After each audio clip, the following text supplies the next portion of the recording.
The screen fades into the sound of a single gunshot ringing out in the stillness of a rainy night. A woman collapses onto the wet pavement, her hand clutching her side as her FBI badge glints under a flickering streetlight. Across town, a 17-year-old boy steps off a crowded bus, his tired eyes meeting those of a pregnant woman shivering in the winter cold. He offers her his seat, without a word. Neither of them knows it yet, but these two moments, separated by miles, circumstance and justice, are about to collide in ways that will shatter lives, rewrite futures, and force a city to confront its ugliest truths. This is a story about masks, the kind worn by a corrupt cop who swore to protect but chose to destroy. The kind shed by a teenager whose small act of kindness cracks open a door he never expected to walk through. And the kind clung to by a pregnant woman hiding a secret so explosive it could burn down everything in its path. At the center of it all, a single question. What happens when the people we underestimate turn out to be the ones holding all the power? Let's start with the night everything changed. Officer Derek Valesky's body cam footage shows it all. The way his voice tightened when he ordered 34-year-old Maya Cole to stop resisting during a routine traffic stop. How his finger twitched on the trigger before the bullet tore through her abdomen. What the video doesn't show. The smirk he wore when he realized she was just another black woman he could bury under paperwork and lies. Except Maya wasn't just anyone. She was FBI Agent Cole, deep undercover to dismantle a drug ring he'd been paid to protect. By sunrise, his badge was in an evidence bag, and the courtroom doors were swinging open. But the real battle was just beginning. Meanwhile, on the other side of the city, high school senior Jamal Carter was running late. Again. Between his janitor job at the community center and caring for his little sister since their mom's shift at the hospital got longer, the bus was his only lifeline. When he saw the pregnant woman, pale, sweating, her wedding ring digging into swollen fingers, he didn't think. He just stood up. What she pressed into his palm wasn't a thank you. It was a note smudged with tears, a phone number and 7 words that made his blood freeze. Tell the FBI agent I'm ready to talk. As the rain pours down outside a packed courtroom, Maya's fingers hover over the send button on her. Funisa. The jury has just sentenced Valesky to 27 years, the longest any cop has ever gotten in this state for an on-duty shooting. But the victory tastes like ash, because the drugs he helped smuggle are still flooding the streets, because the woman who recruited him is still out there, and because the note Jamal now holds, it's addressed to her. Cut to Jamal's trembling hands unfolding the paper again. The pregnant woman is gone. The number rings straight to voicemail, and the date scrawled at the bottom, tomorrow, is ticking closer. Somewhere, an engine revs outside his apartment. Headlights cut through his blinds, and the voice in his head whispers the thing he's too afraid to say out loud. She wasn't just a stranger. She chose you for a reason. Back in the courthouse, Maya freezes as her phone lights up with an alert. A name she hasn't heard in years. A face from a case gone cold. A teenage boy's photo staring back at her. Jamal's face, with 2 words blinking beneath it. Witness protection. The gavel slams. Reporters surge forward, and as Maya turns to leave, a shadow peels away from the wall. Someone's been watching, waiting, smiling. Because the thing about secrets, they don't stay buried. Not when the right person starts. Digging, the screen goes black. A siren wails in the distance. When it cuts back, we're inside Jamal's dark apartment.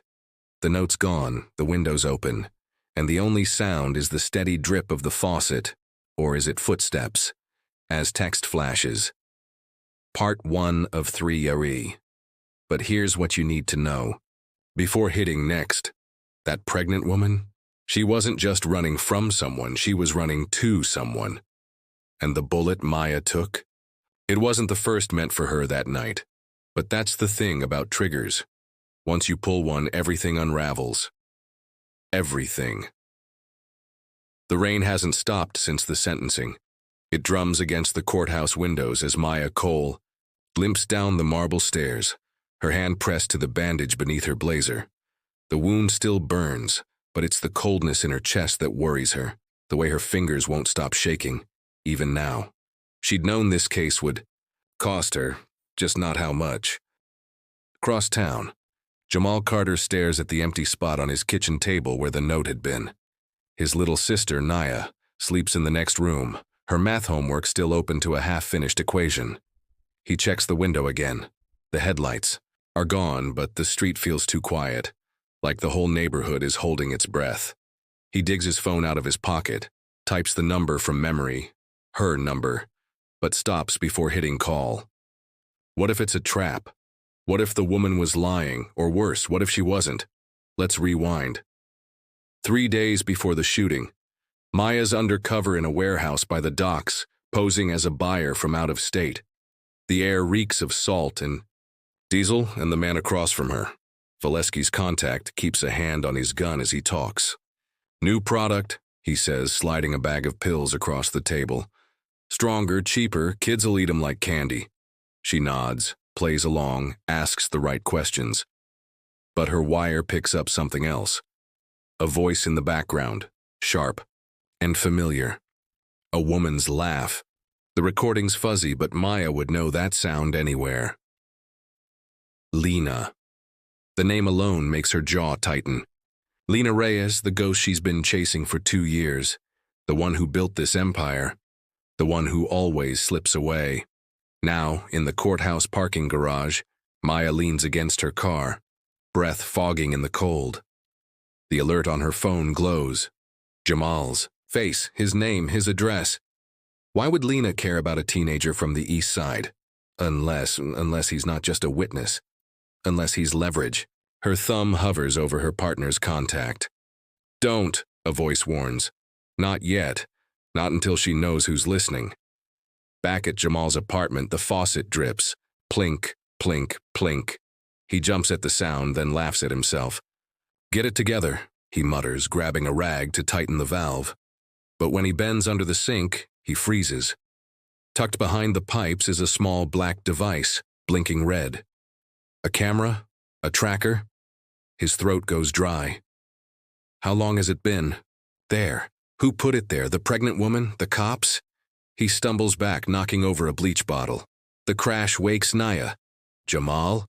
Her voice is small, scared. She stands in the doorway, clutching her worn teddy bear, the one their mom gave her before the overtime shifts ate up her life. Was that you? Yeah, he lies, stepping between her and the sink. Go back to sleep. I'll fix it tomorrow. She doesn't move. You're sweating. I'm fine. You're a bad liar. She crosses her arms, a 6-year-old, going on 60. Is this about Mom? Did something happen? No. He forces a smile. Just school stuff. She narrows her eyes but pads back to bed. Jamal waits for her breathing to steady before yanking the device free. No wires, no branding, just that steady red blink. He drops it into a cereal box, shoves it into the fridge. Doesn't know why, just needs it, away. Cut to Maya's apartment. Bare walls, a single suitcase by the door.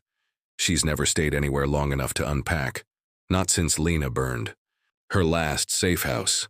Now she replays the body cam footage for the 100th time, pausing when Valesky's smirk fills the screen. You think you're so smart, he'd taunted during interrogation before his lawyer shut him up. But she's already 10 steps ahead. You always, Maya's phone buzzes. An encrypted message. Check your burner. She pulls the disposable phone from her go bag. One text. The boy's mother works at Mercy General. 3rd floor oncology night shift. Followed by a photo. Nia, laughing on a playground.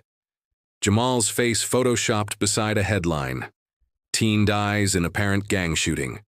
Maya's stomach. Twists. A threat. A promise. Lena's style. Clean, cruel, personal. But why Jamal? What does he have that Lena wants? The answer clicks when Maya zooms in on the playground photo. Behind Nia, faded but visible, a mural on the brick wall, a rose with thorns wrapped around a scales of justice. The same symbol Lena used to tag her deals back when she was just a street runner. The same symbol etched into the pills Maya found. In Valesky's locker, Jamal's neighborhood isn't just near Lena's territory. It's her birthplace, her testing ground. And Jamal? He's been scrubbing floors at the community center every night. The same center Lena's crew uses to stash supplies in the basement.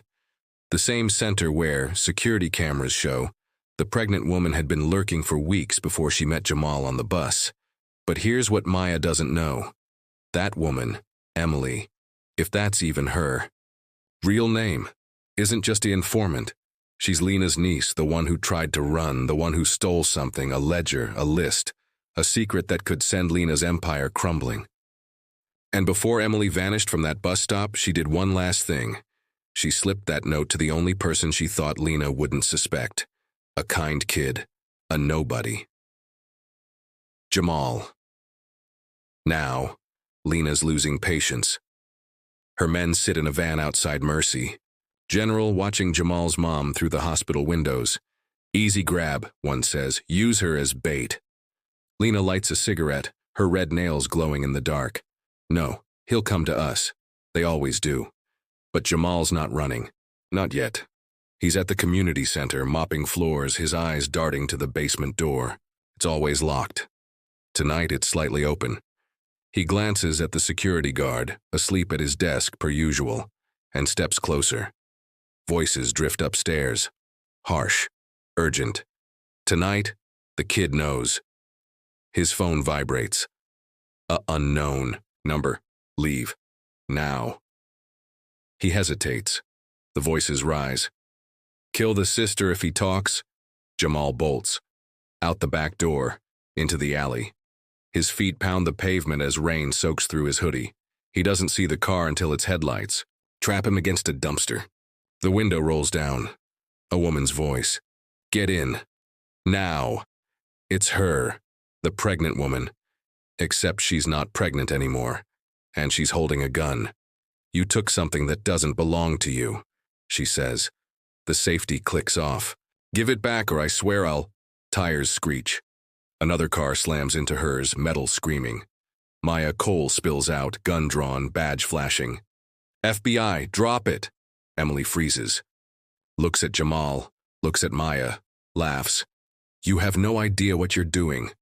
Then she floors it, vanishing into the storm. Maya turns to Jamal. You okay? He can't speak, can't move. Because in the chaos, Emily dropped something. A ultrasound photo, fake. And underneath it scribbled in all caps. She's in your house. Jamal's phone rings. Nia's number. He answers. A woman's voice purrs. Hi, Jamal, let's talk about your sister. The line goes dead. Maya sees the color drain from his face. What is it? He looks at her, tears mixing with rain. They're in my apartment. Somewhere. A clock ticks. A train rattles past.